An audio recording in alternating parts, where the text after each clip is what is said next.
I worked out, and the Catch a Lift Foundation really helped us all. Everyone that was in my group had made great strides from it. I feel good. And like Cal's program is a big part of that, and all that different stuff with the Coach's Corner and having coaches or having different things. Use all of it. Whatever you need, use it to get you to where you need to be. Thank you for tuning in to the Catch a Lift Fund's Coach's Corner podcast. We hope you enjoy today's episode and will consider supporting the Catch a Lift Fund and the veterans we serve. Visit our website for more information about our programs at catchaliftfund.org. If you are experiencing a mental health crisis or suicidal thoughts, please call 988 or the Veterans Crisis Line 988, followed immediately by the number 1. The views and opinions expressed during the Coach's Corner podcast are solely those of the individuals involved and do not necessarily represent those of the Catch a Lift Fund. The Catch a Lift Fund does not verify or warrant the truth or accuracy of statements made during the podcast, and statements therein are not to be construed as an official policy or position of the Catch a Lift Fund.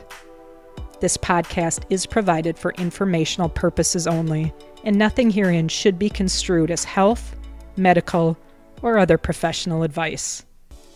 The Coach's Corner is a place for veterans to connect, heal, and share their stories.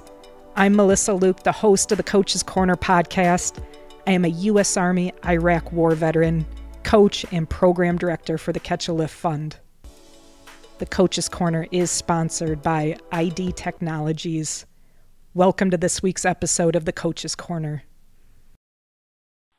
Today we're excited to welcome Chris Derbak to the show. Chris is a U.S. Air Force and Coast Guard veteran, Cal veteran athlete, and Chris oversees a nonprofit called Jump for Valor, and so much more. Welcome to this week's episode of the Coach's Corner. Chris, welcome. Hi. Thanks for joining us. Hi, thank you. Thank you. It's good to see you. Let's jump right into it. Chris, if you don't mind, let's start out today with having you talk to us a little bit about your life growing up and what would ultimately drive you to join the military. Okay. As far as my life growing up, my dad was a contractor for the U.S. military, pretty much for all the services. So I kind of had the fortunate lifestyle to move all over the place when I was a kid, and just basically went from military base to military base, like the standard military brats, if you will. And of course, so I got to see everything from the Navy, the Marine Corps, Air Force, and I just knew from a kid that's just what I wanted to do when I got older. So naturally, when I turned 18 years old, my parents said, "Well, hey, we're off to move to Germany now, and so best of luck to you."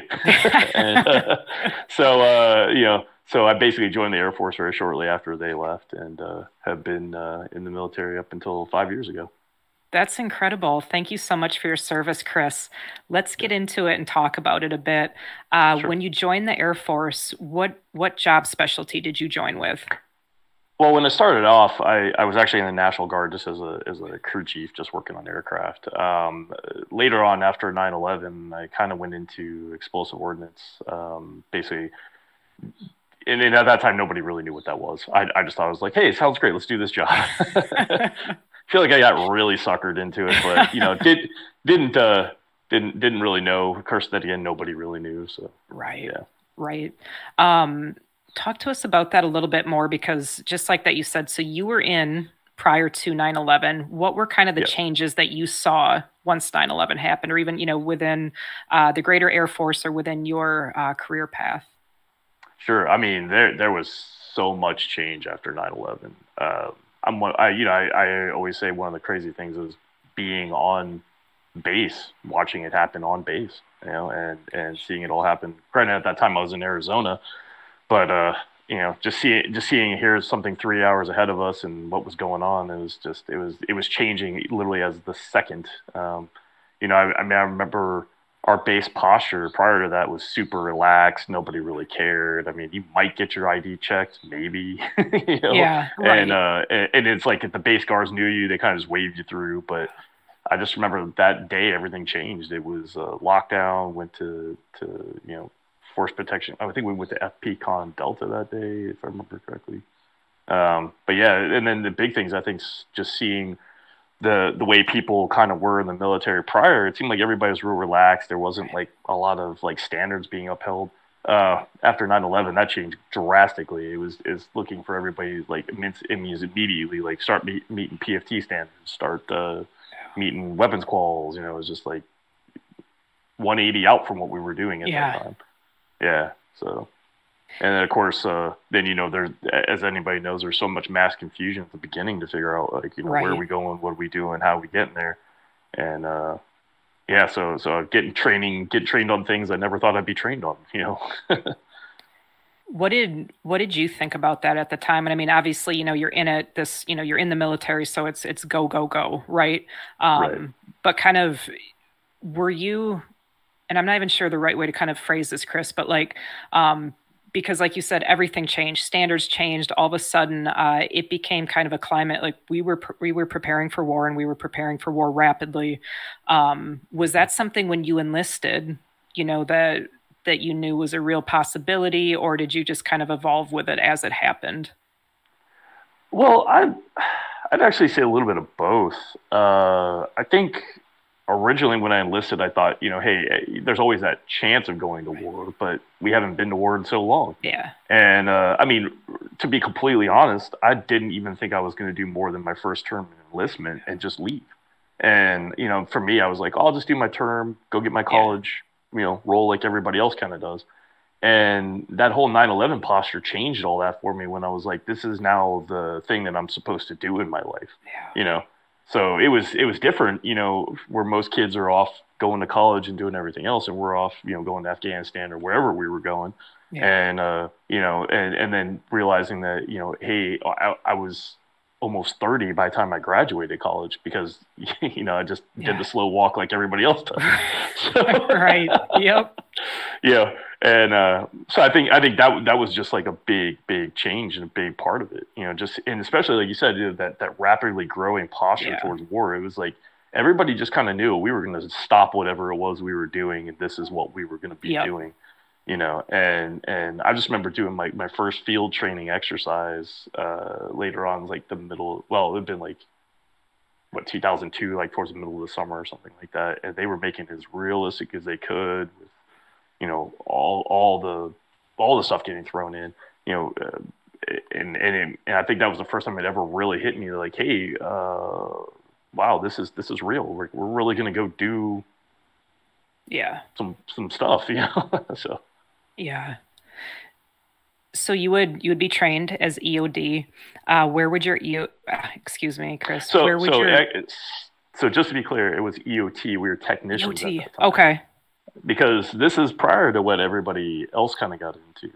So I always say that because my certificate says technician. Okay. But yeah, because a lot of the explosive guys will get into all those technicalities. They're like, you're the old man. You don't get to be part of this group. So the EOT. Where would your career in the Air Force go from there, Chris? What would happen next for you? Well, ultimately, after kind of like the end of my career with the Air Force, I was really only in the Air Force for a very short period of time, about 6 years. But really after that, I started looking at, do I want to still keep doing what I'm doing? Is there better something out there? And this is where everything kind of changed in my whole career, because I went to Katrina. Now, granted, we were in, you know, New Orleans and doing all this stuff, and I was with the Air Force at the time, but then I met all these Coast Guard guys there, and, you know, we're all out of Belle Chase and, you know, kind of operating around and doing our own thing. But then I started talking to these guys and like, hey, you know, you should check out the Coast Guard. And I'm like, what's the Coast Guard? So, you know, in my entire growing up period, my dad never did contracts with the Coast Guard. I didn't even know what the Coast Guard was. Yeah. And so then after seeing how those guys operated, what they did, I was like, I think that's what I'm going to do. So I came in and said, hey, I'm going to take my end of term, you know, list and be done and start a new contract. And I literally left. One day I remember how this all went. I was in Tucson, Arizona.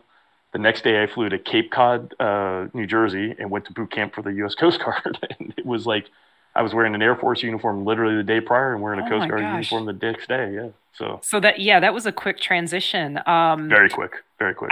I believe you're the first Coast Guard veteran, Chris, that we've had the honor of talking to.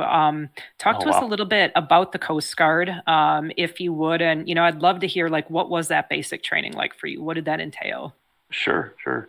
So we'll talk about basic training first.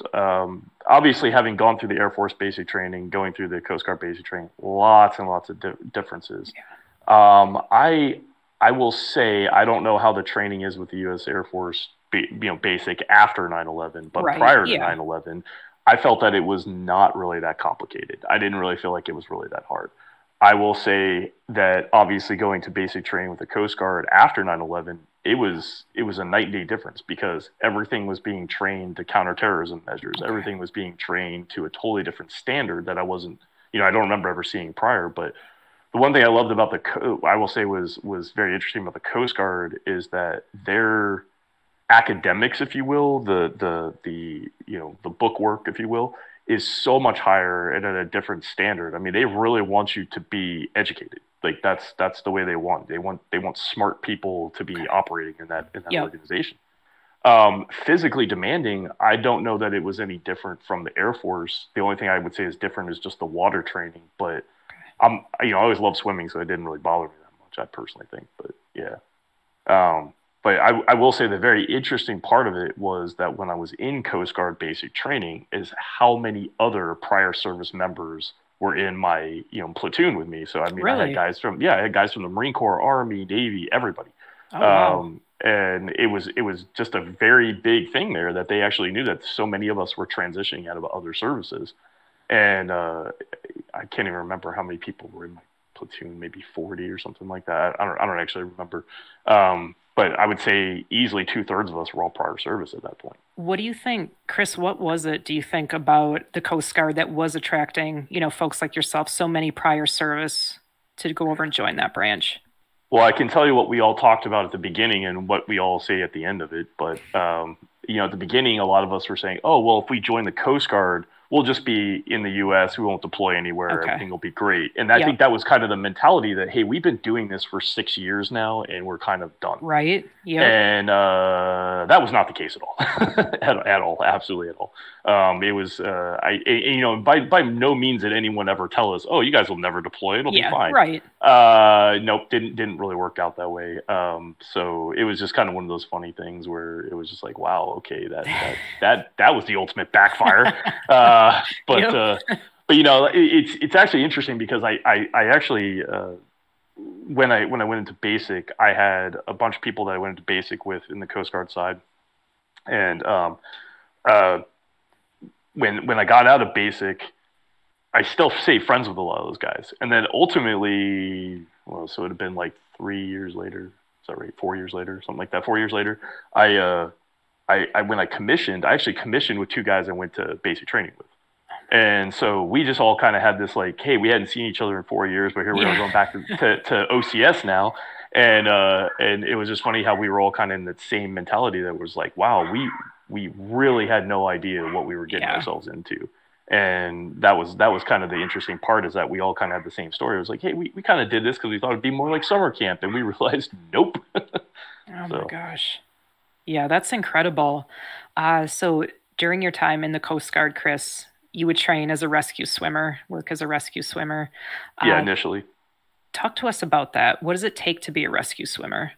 Well, so like I said, the initial training I went to, I did get hurt in training, so ultimately didn't finish, but went over to become an avionics technician. But the initial part of being a rescue swimmer, I can say is nothing short of just the hardest thing I've ever done in my life. I was told the day that I started in my airman program, I hope you can breathe underwater. And they really were not joking about that. They want you in the pool. You're in the pool running. And unlike some of the other services, they have their kind of assessments, if you will, and those assessments will be like a 1-2 day kind of thing where you might go into like an SF team or something, like moving along. with the airman program, it's months, absolute months and months. They want you to basically when you show up for your training, for your official training, you're going to be basically almost guaranteed to pass.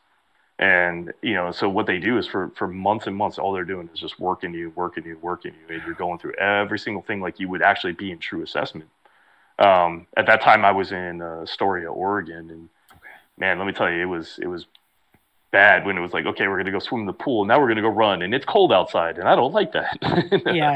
Yeah. And it coming in, especially from somebody coming out of like Arizona, where it was like, hey, I'm just used to this desert climate, and then going to Oregon where everything's wet and cold. It was. I always say it was like the greatest thing I ever did, but also the most miserable thing I ever did. I bet. That's incredible. And Chris, you touched on this here a minute ago, but I want to loop back to us. Sure. So while in the Coast Guard, you would commission as an officer.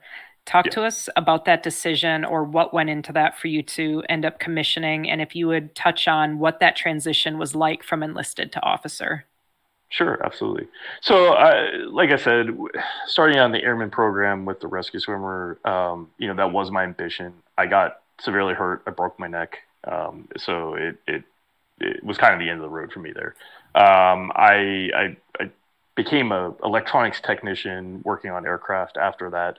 And for the most part, that was good. But I think what ultimately made me want to make that leap, that switch over to becoming an officer, is that I realized that so many people were telling me all the time, like, why are you here? This isn't your job. Like, you need to be like leading people and not here. And so I had a really awesome CEO who really pushed to get me to OCS, and it worked out really great. And that's kind of why I did. Now, I will tell you, I don't know how every service is, but I can tell you the Coast Guard side, it was definitely hard coming out of the enlisted side going over to being an officer, and for so many reasons.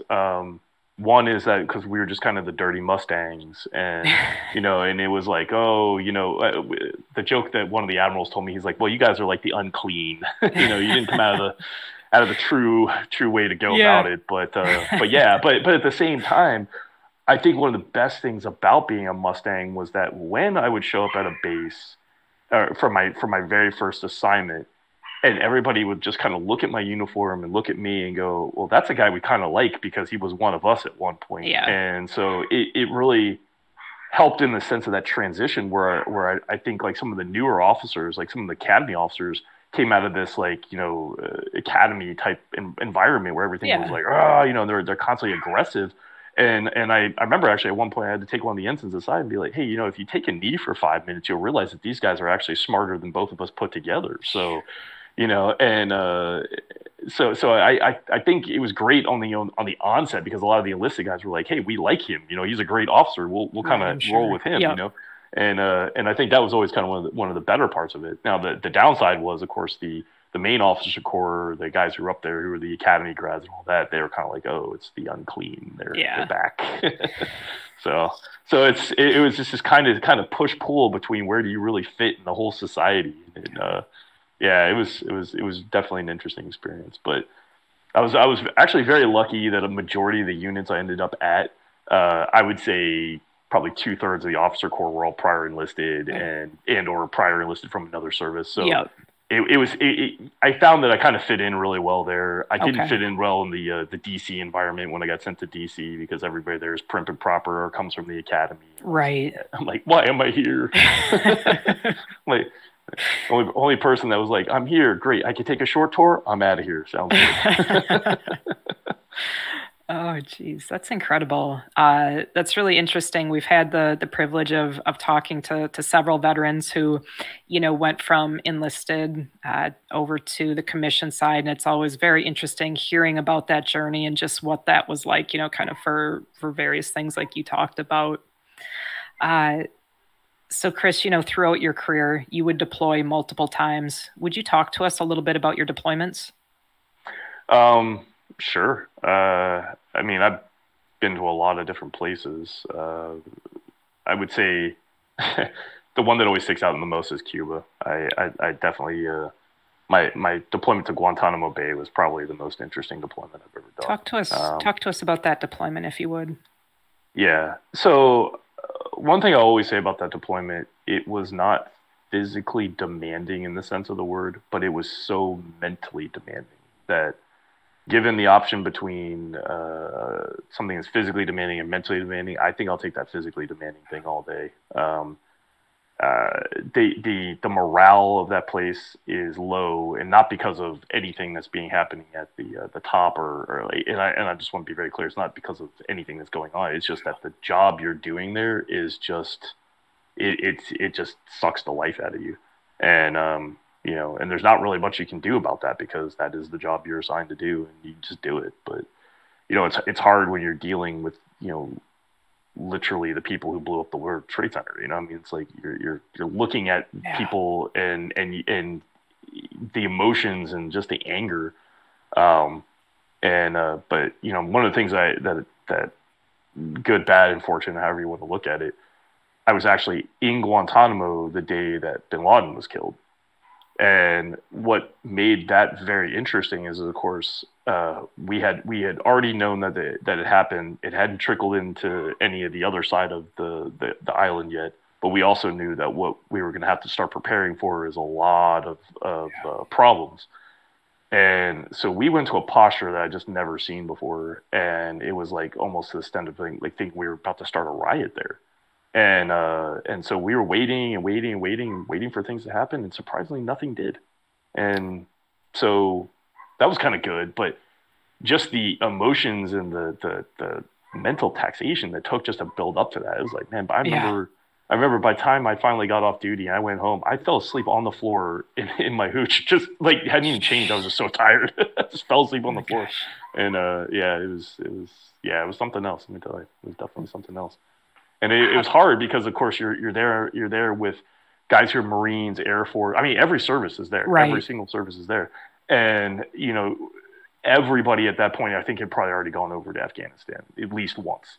And so, of course, naturally, everybody you're talking to, they're having their mixed emotions. And I think that was actually one of the first times, and, not to really downplay it, but I think it was one of the first times that I realized just absolutely how incredibly messed up a lot of us are in the military mentally. And I just remember having sitting at the what do you want to call it, club there, and it's enlisted officers, it's everybody, and just listening to these guys telling their stories about buddies they lost or things that had happened. And so I think for me that was just like the absolute worst deployment I ever had, just because of that, because I lived through the emotions of everyone else there just like they lived through ours. And some of that it weighed on me so heavy that when I came back, I was like becoming just emotional and mentally taxed out too. So What did you What did you kind of do during that time? Because, like you said, the mental toll of it all, and just how were you able to kind of keep your professional bearings and your wits about you in the midst of all that, in the midst of, overlooking, like you said, these people that, were perpetrators, were a part of the 9/11 attacks, kind of real time. How did that play out for you? Well, I think the two things that stood out for me that helped me really get through a lot of it. The first was that the Marine Corps, of course, they have their main part of their base there. Every other day, Tuesday, Thursday, I forget what the exact days, but they had what they called just open Marine Corps challenges, and these are just like obstacle courses on steroids. And I mean, so the way it actually started off was, it was all the Marines would have to be there, and one of my fellow officers that was there, Tom, he was a great guy. He's always into working out and everything else, and I really wasn't at that time. And he said, "Well, no, we're going to get in shape together. This is how we're going to keep our head together. This is how we're going to stay mentally, in the game." And I was like, "Okay, sure." So then we started doing these Marine Corps challenges, and at first we weren't doing great. And the thing is, you have to come in as a team. So it was like we're trying to get our Coast Guard team together, and it didn't really work out there. Some of these guys didn't want to come. So then we had some guys from the Air Force and some guys from the Navy and the two Coasties, and we're ready to roll. Well, by I think month 3, we were just blowing the Marines out of the water, and because one of the things that they were doing is they're like, "Oh, well, we have to open base swim." So of course, the Navy and Coast Guard guys are like, okay, like, yeah, let's go. We call that Wednesday. Like, it's fine, let's go, And so it actually got to the point where towards the end of that deployment, the Marines really didn't want us to come around anymore because, as we found out, their major, the guy who was running their program, he was saying how they were telling us how it was like, oh yeah, you guys would beat us in the challenge, and then he'd go back and beat us again for losing to the Coasties. And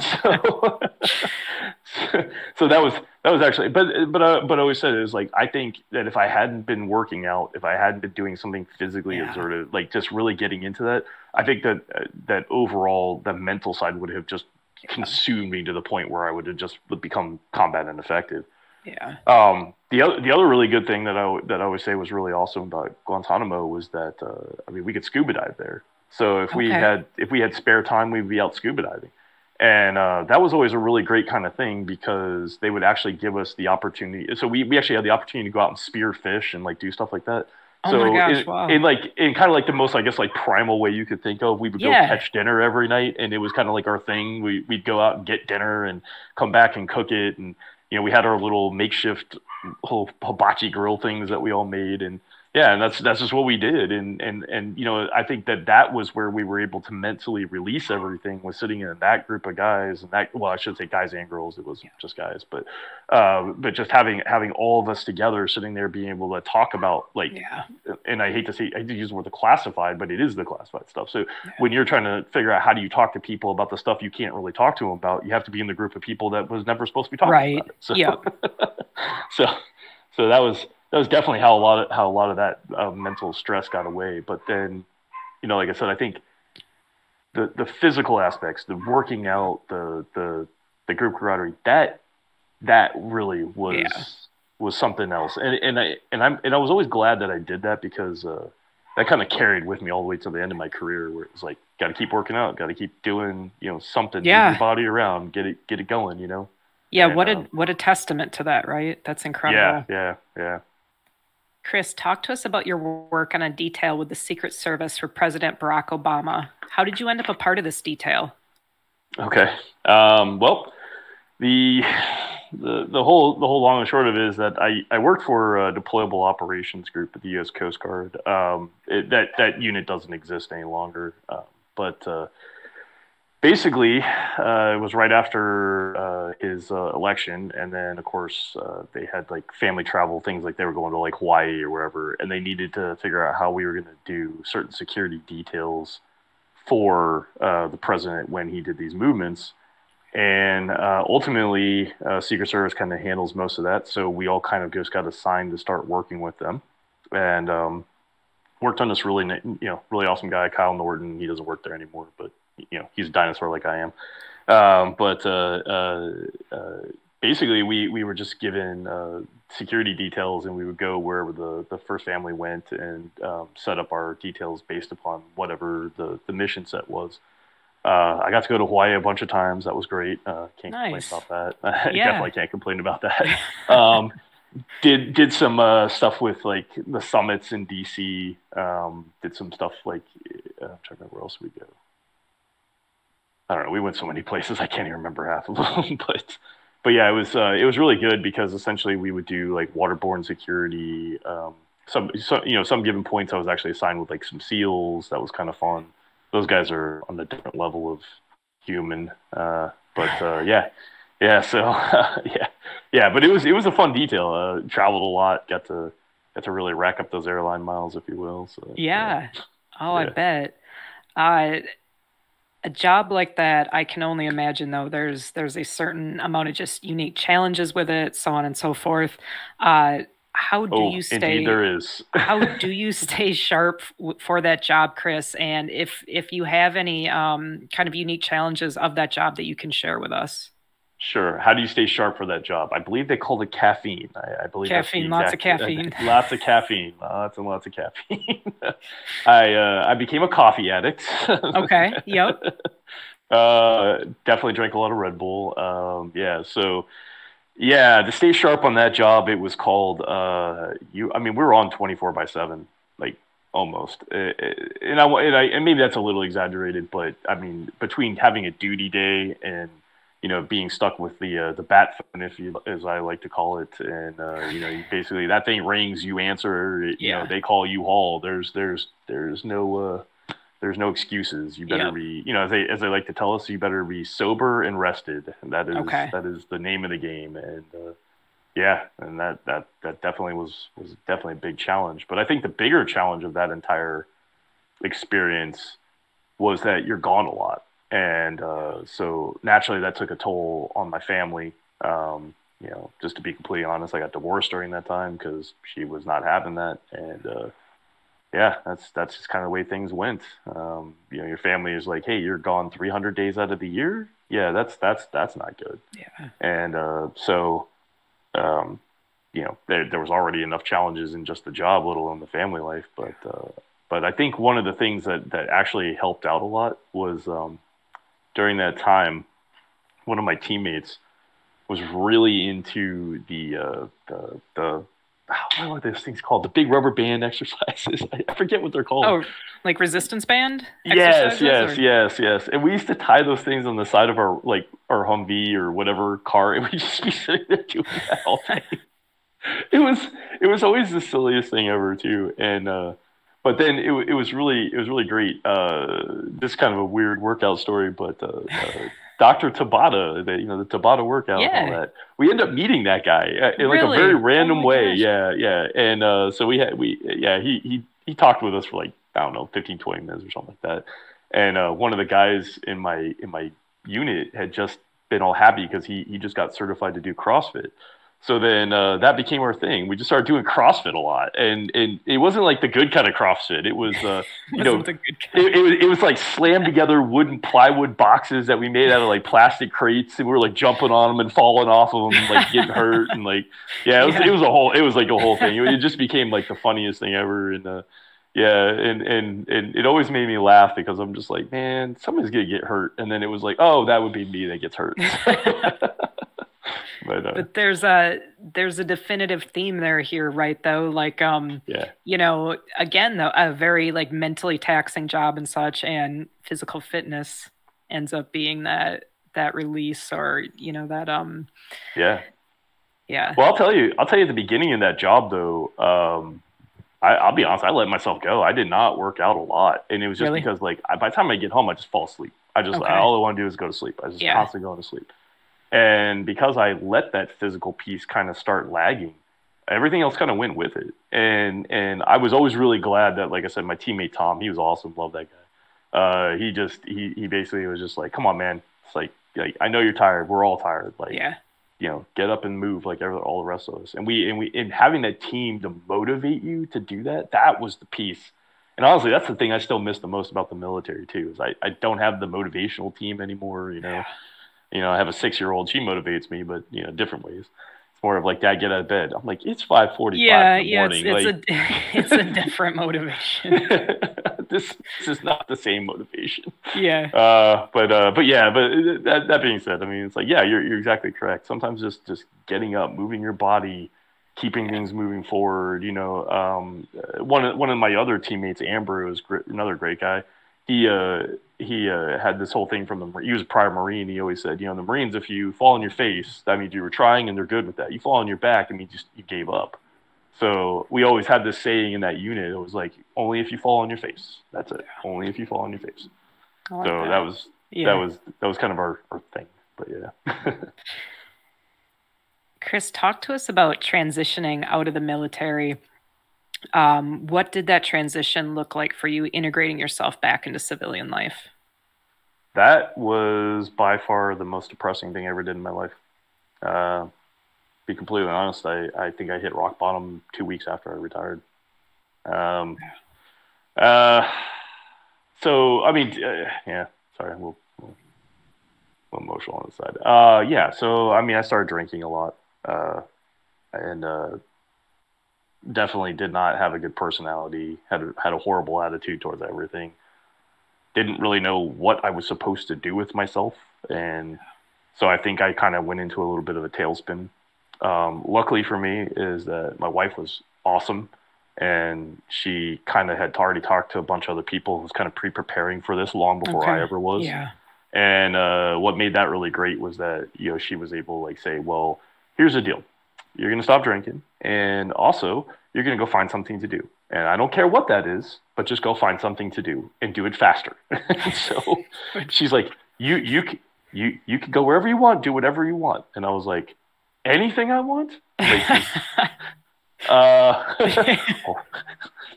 so that being said, we were actually down in Florida at my parents' house, and she was saying, you know, hey, you know, what do you? I just remember what she said to me. She's like, "What do you like doing in life?" And I said, "Oh, I like, you know, when I get to go skydiving and diving and all this." And she goes, "So why don't you figure that out?" And there's a place not far from where my parents live. It's Zephyr Hills, Florida, huge skydiving area. And I just went up there to just check it out to maybe like do a skydive. And I meet this guy, Brom, and he's like, and he's from Sweden. And actually, ironically, and he was in like the Swedish army, and we had like a whole military bond. Oh, nice. And then he introduced me to this other guy, Andy Plisco is like one of the most awesome guys you'll ever meet in your life. I mean, just as a human being, like not even in like the skydiving sense, but find out he's prior army. He just got out. He became essentially an examiner to make instructors. And he said to me, so here's what you're going to do, man. You're going to become an instructor. You're going to learn how to skydive and be an instructor. And I was like, really? I was like, are you sure? And so I was his first student. This guy, you know, this guy's just getting out of the military just like me. We're both in that weird just headspace where we don't know what's going on. And then he ends up teaching me how to be an instructor, and I spent a number of months with him and became an instructor. And I was like, holy cow, I'm an instructor now. What do I do with this instructor thing? And then I kind of started turning that into like a job where it was like, all right, well, I can work and make some decent money. And I left the house like my wife asked me to do. Yeah. So. Yeah. Of course, she'll tell you it backfired on her because she's like, not really what I thought you were going to do, but so that was kind of always the funny part of everything. And is then, that how? I was going to say, Chris, is that how Jump for Valor was born? Not exactly. So yes and no. Obviously, being an instructor was a great leg up because it put me in a position where I could create something like that. But I didn't create it I never created Jump for Valor to be anything other than one singular event with my friend Kent and Stacy. He was another actual EOD guy, Navy EOD. And he was new guard, I was old guard, but the point being is that he was severely injured in Syria. I mean, just severely injured. He's pretty much going to be a quadriplegic for the rest of his life. But just an awesome, awesome guy. And because of all the stuff that went on, basically we got together in the community and we said, hey, let's try pull together some funds to help the family out, because the kind of the way the whole scenario went down is that they sent him to San Antonio, Texas, because that was the burn unit and that's where they were going to leave him. And they didn't know if they could even get him stable to move. His family and everybody were stationed in San Diego, California. So obviously there's a disparageness between the distance. And then of course the family wants to see their dad. Right. His wife's flying back and forth, and she can't financially support that anymore because of just how much money was being involved.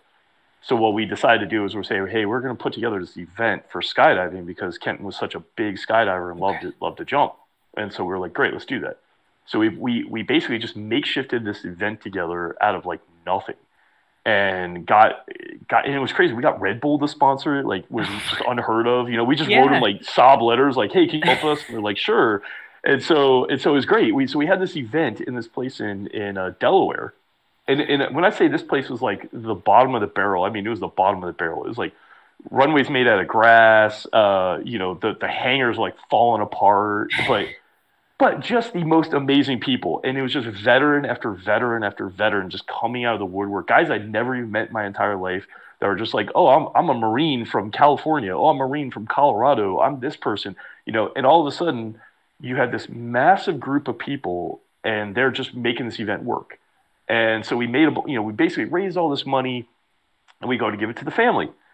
And then we found out something that we weren't aware of. Apparently the government doesn't like it when you give away money and they don't get their piece of it. So we ran into some roadblocks there, but then we were actually very, very, very lucky The Semper Fi Fund, they helped us out by, I hate to say using the word launder the money, but that's probably about the right way to say it, because they were like, we'll make it all legal, don't worry. Yeah. And so so then we're trying to get the money to his poor wife, where all we were trying to do is just get her to San Antonio. Yeah. And they have kids and the whole nine. So anyway, it all worked out great at the end. We ended up, because of some of the publicity that we had gotten for the event, they were able to get them a hotel room there in San Antonio, and then and on and on and on. That's terrific. Yeah. So it worked out. Ultimately in the end, the huge problems at the beginning, but ultimately in the end worked out really great for everyone. And family was happy. They got to see Dad. It was perfect. So couldn't complain.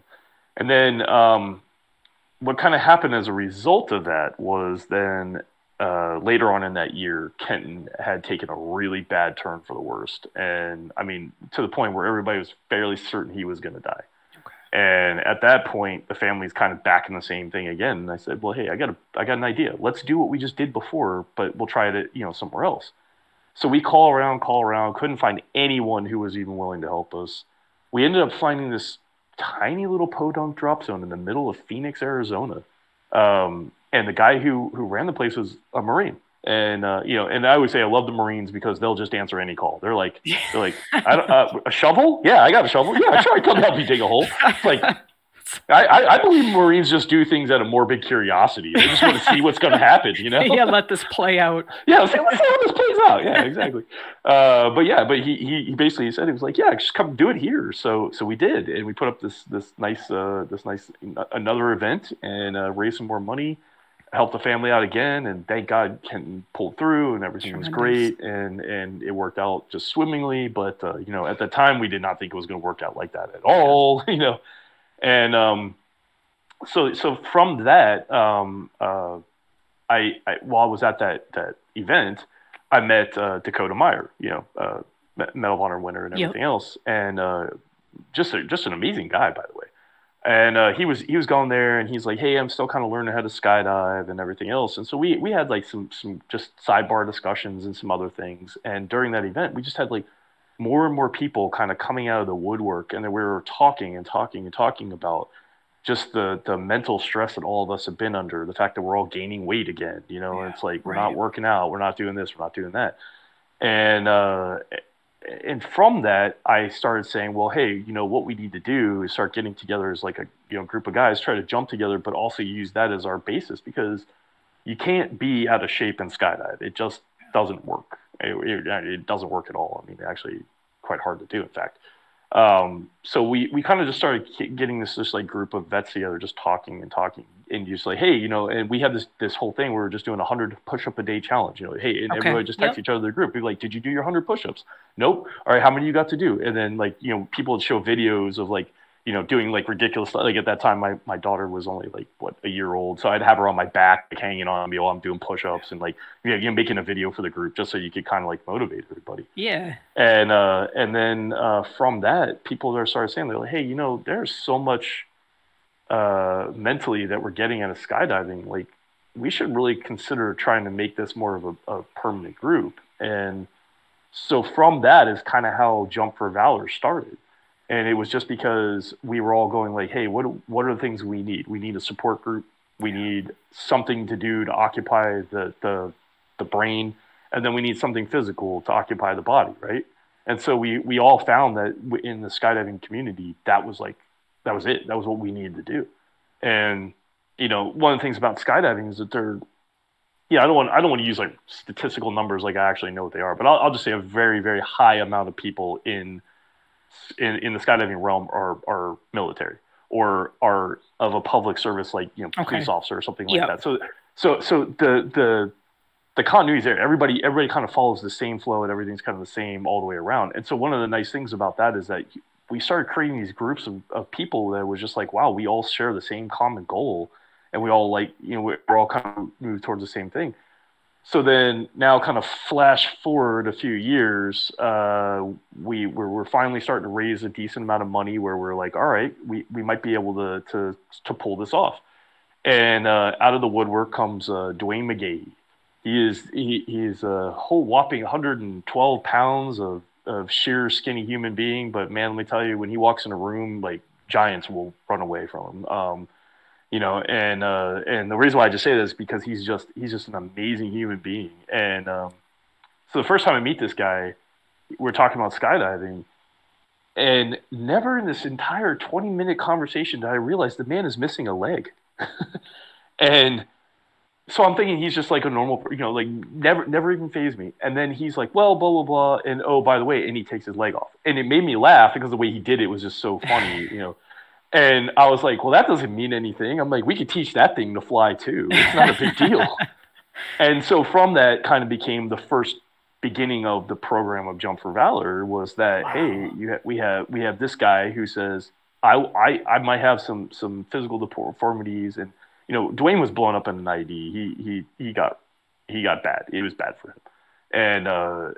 And I know that a lot of people were saying it's just like, hey, mentally he's not there. Like, what do we do with him? And I said, what we're gonna do is we're gonna throw him out of a plane. He'll get some act right in him real fast. And so that's kind of how it went. And it was really awesome. He lives out in Texas, so unfortunately I wasn't able to train him as much as I wanted to. But we got this really awesome girl, Tosh, who came in, and she wasn't even a veteran, but she just donated her time to help get him up to, you know, get him trained and everything else. And she said, and all she said was, she's like, I just want to help. She's like, you guys just have like a really great energy, and I just want to be part of that. So it was really amazing that Tosh came down, and of course she taught him, got him all the way through, and now he's kind of like our you know, I don't want to say poster guy, but he's just a great vet. Yeah. And he really helped us like really kind of catapult everybody up to the next level. And so now that we have all the vets that we have coming in, you know, it's actually so sad because I just don't have the finances to finance every single one coming in. And I wish I did, I really do, but it doesn't matter. These guys are like, I'm on a wait list because I just got to be part of this program somehow. Yeah. And you know, a lot of people just look at Dwayne and they go, well, here's a guy who was blown up in an IED, lost his leg, you know, basically weighs half of what he used to be. And, you know, his mental stability went from, you know, basically, I don't know what I'm doing with my life and I'm losing everything, to now he's like, you know, I always tell him all the time, like, you're like dad of the year. He's got kids and his wife and everything. I'm just like, man, you figured out just be dad of the year. And his whole thing is, he's like, I just feel like skydiving did that for me. You know, he's like, oh, that's tremendous. I just needed, you know, you needed that. And then the nice thing is too, is that on the other side of that, you know, kind of going back to fitness, now he's like, well, if I'm skydiving, I got to start getting in shape and like being able to do things. And I'm like, you know, and I keep telling him, plus for him not having a leg and having a prosthetic, he's got to work twice as hard as the rest of us. So, but yeah, that's incredible. That's how things progressed. Yeah. Oh my gosh. Thank you for taking us through that. That's absolutely tremendous. And the work that you're doing in the veteran community is just outstanding. Thank you so much for that continued service, Chris. For any veterans listening that would like to get involved, how can they get involved, and what does it take to participate in your program?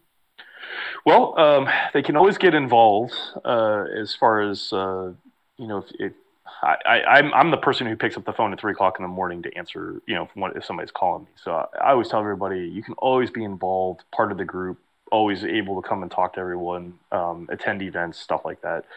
The hard part is always because, as I'm sure you can imagine, skydiving is very expensive. And so we can only take a limited number of vets at a time. But what we always say is, like, please, you know, send us an application. The way you kind of have to do that is go to our website, jumpforvalor.org. You know, there's a link that sends an email. The email comes to me personally. I will send you an application. Once I send you an application, you just fill it out. Okay. And then what we have to do is kind of put you on a waiting list. We don't, and what I do is I always tell everybody, we don't triage people based upon like we think somebody's better or worse or whatever. It's just you were first in, you're the first one up on the list, and that's just how we do it. And so what we do is, you know, once that funding becomes available, we put you in a program. And the nice thing is where we've actually become very good in the community is that we've become so acquainted with all the owners of drop zones, and a lot of them really want to help. So they'll give us, you know, they'll really help get us like designated people. So it makes it great to where we don't have to be geographically restricted. Okay. And that's kind of been like the really good thing about it is that, that's huge. Oh my gosh. Yeah. I mean, I have people in programs in, you know, like Nebraska, Texas, Florida, California, Nevada. Yeah. So yeah. So they're all over. But yeah, they're just all over. So the big thing for me is just I got to keep track of all of them because man, they move fast. this, I'm sure. I'm sure. Yeah. So but yeah, I mean, and what I always tell everybody is like, look, we may not be able to get you onto the program right away, but you can always come to events and meet everyone and talk with everybody, and not be there because the skydiving, but be there because you want to find the better way in life. Is like I kind of always tell everybody, is like come meet people who understand what you're going through. And I always tell people, you don't have to come to my event. Go to any event. It doesn't matter. Go to an event where you're with people who understand what you've been through. Because it's not an easy thing to explain to people who've never been there. Yeah. And I'm sure as you know, once you kind of find that group of people that's like, hey, I think you guys are like-minded and we all have that same goal. Yeah, I think just the transformation that comes out of that is amazing. I've had so many people who have come to our events who literally said, they're just like, listen, I don't really want to skydive, but what I'd like to do is just be able to be part of the group. Yeah. And of course, we're never going to say no to that. So we're like, yes, please be part of the group. Come and hang out. I mean, we actually have one person who comes to all of our events. She's absolutely amazing. She absolutely does not want to skydive, but she will sit there and just like help me get paperwork done, and does registration for everyone. Right. And it's amazing. It's absolutely amazing to have her there. And and she always said, she's like, she's an Air Force vet. She always said, I just like being here because it's just like all like our people. We all just know how to meld together. Yeah. And I'm like, yeah. Yeah, that's so cool. That's so cool. Chris, what advice would you give to any veterans listening today, who are experiencing, mental or physical struggles post-service and just really struggling to kind of find their place again in the world? Yeah. I would say that there's some basic pieces of advice I would give. Don't get a chemical dependency in whatever way, shape, or form that is. Drugs, alcohol, whatever. That leads to places you'll never recover from. And I'd say that the next big thing is if you are having any type of suicidal thoughts or just mental duress, call a professional. And I'm a living, breathing example of, you can call the VA number, and while we all may hate the VA, their counselors do actually help you, and they will help you. And and the last thing I would say on all this is that if none of that seems to be your bag, reach out to me. Call me. Go to my website. My personal cell phone's on my website. You can find it. Call me directly. I'll talk to you.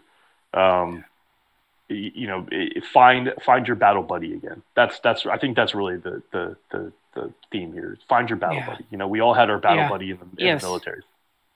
Find your battle buddy. That's it. It might be me, you, it could be anybody, but don't well, I'm sorry. I'll say one last thing. Don't believe that you can do it on your own, because you can't. All right. That's it. I'm one of those people who say never use the word can't, but what I will tell you is you cannot do it on your own. You cannot. No matter how hard you try, you cannot. Yeah. So. Thank you for speaking to that, Chris. Yeah. Want to switch gears here just a little bit and talk to you for a minute about Catch a Lift. So how did you find Catch a Lift? What brought you to us? Well, I was actually in a VA sponsored event that they asked all the local nonprofits to kind of come around and help out and, introduce themselves to the veteran community. And while I was there, I met Derek from Catch a Lift, and he was awesome. And we started talking, and then he just said, he was like, well, man, you know what you need? You need to get your battle buddy too. And I was kind of like, yeah, you're right. And so then we just started talking, and here I am. And, that's incredible. Yeah. That's incredible. Yeah. Well, we were so excited when we heard about you, and to get you in the program and everything, Chris. How does it feel to be connected with organizations like Catch a Lift post-service? Oh, man, I'm telling you, that's something that everybody needs to be part of. Whether it's Catch a Lift, Jumper Valley, it doesn't matter. Every vet needs to reach out to some organization and become part of it. I think just the even though I've been out for a while, and even though so I'm coming on 5 years out, but even 5 years later, meeting Derek and everything else, I'm just like, man, this is like that energy I needed again. I need to find, another, another set of people to work with. And it's always great, even though I work with my guys now, that I still have other people that, I don't have to be the guy in charge anymore. I get to kind of follow along. And I kind of needed that too. I needed to have that, I need to kind of be the lemming behind everybody. Like, I'm coming too, guys. That's awesome. That's awesome. So Chris, one of our favorite sayings, and it's really become a tagline for Catch a Lift, is Cal Strong. We use it in a lot of different ways, and we really look at our veterans as Cal Strong, and it's really got, a little bit of a different meaning kind of for everybody. So my last question for you today, Chris, is what does it mean to you to be Cal Strong? I think it just means kind of like what I was saying before, always on your face, never on your back. Just keep moving forward. Yeah. Perfect. Absolutely. Chris, thank you so very much for spending time with us today. It was absolutely terrific talking with you. Thank you. That's it for this week's episode of the Coach's Corner. We will return next Wednesday at 1 Eastern Time with another episode. Thank you again, Chris, for sharing your story and your light with us all today. It was absolutely terrific. Thank you to ID Technologies for your support of this podcast. Thank you to Lynn Coughlin, Henry Pomper, and Kaylee Nasiri for all the work you do to make this podcast possible week after week. And we thank the entire Catch a Lift team. Don't forget to join us every Wednesday live at 1 p.m. Eastern on YouTube for a chance to win Cal Swag and to chat with your brothers and sisters. Until next week, keep it real and stay Cal Strong.